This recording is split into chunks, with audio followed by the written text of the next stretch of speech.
नजदीक आगे सारे, ये सारा जंग का मैदान है, ये देख रहे हैं पूरा, ये सारा जंग का मैदान है। और इसके अंदर एक कुआं, उस कुएं में अबू जेल, शेबा और उतबा को डाला गया है। वो जंग के दौरान यहाँ फी नाहरे जहन्नम हुए थे। और फिर जंग खत्म हुई, जब दूसरे दिन नबी रहमत सल्लल्लाहु अलैहि वसल्लम उस कुएं के ऊपर खड़े हुए और कहा कि मैं आपको कह रहा था कि मुझे आप नबी मान लो, आपने मुझे नबी नहीं माना और अल्लाह ने आज आपको यहाँ पहुँचा दिया है कि जहन्नम में चले गए हो। तो उस वक़्त कहा गया कि अल्लाह के रसूल ये तो मर चुके हैं, अब आपकी ये बात कहाँ से सुन पाएंगे। तो मेरे नबी ने फरमाया ये मुझे देख भी रहे हैं और सुन भी रहे हैं, लेकिन अल्लाह तबारक व तआला ने अब इनके पास वो टाइम ख़त्म कर दिया कि जिससे ये मुझे नबी माने, आज बोले और आज ये बोलने के लिए तैयार हैं। और यहाँ पे अबू जेल को भी फी नारे जहन्नम पहुँचाया गया था। और जब अबू जेल को दो छोटे बच्चों ने, माज और मौज, दो बच्चे थे, वो यहाँ पे जब जंग शुरू हुआ तो वो आए हज़रत अमीर हमज़ा के पास, कहा कि हमें अबू जेल दिखाओ कौन सा है। पूछा क्या करोगे? कहा वो हमारे नबी को गालियाँ देता है, हम उसका कत्ल करेंगे। उसी वक्त अबू जेल का कहीं घोड़ा सामने से आ रहा था, तो हज़रत अमीर हमज़ा ने इशारा क्या किया कि वो बच्चे बिजली की तरह गए और उन्होंने अबू जेल की दानू पिंडलियों पे वार किया और वो घोड़े से गिर गया।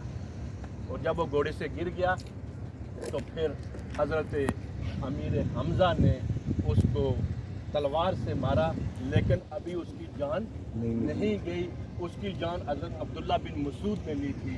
और फिर यहाँ जंग शुरू हो गई।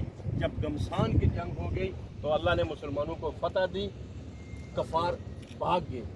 और फिर जब हज़रत अब्दुल्ला बिन मसूद ने यहाँ पे देखा कि अबू जेल गिरा हुआ है, तो उसकी छाती पे तलवार रख के कहा, अबू जेल अब बोल तेरे साथ क्या मामला किया जाए।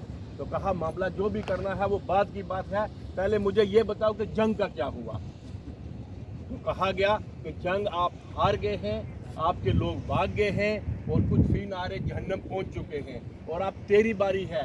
फिर कहने लगा वो कि एक काम करना, मेरी गर्दन काटोगे तो थोड़ी सी पीछे से काटना, ताकि लोगों को पता चले कि ये सरदार की गर्दन है। उस वक्त भी उसका कुफ्र नहीं टूटा।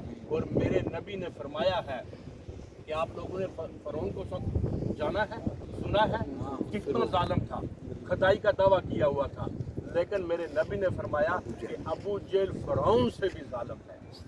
इसलिए कि जब फ़िरौन दरिया में गया तो डूबने लगा तो उस वक्त उसने अल्लाह को पुकारा, लेकिन उस वक्त उसके पास टाइम नहीं था। और अबू जेल ने उस वक्त भी कहा कि मेरी गर्दन थोड़ी सी पीछे से काटना, ताकि लोगों को पता चले कि ये सरदार है।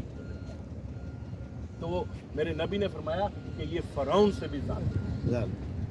तो ये वो जंग का मैदान था सारा। इंशाल्लाह बाकी की बातें गाड़ी में हम करेंगे। अभी ज़ियारत होगी। ये जो मस्जिद है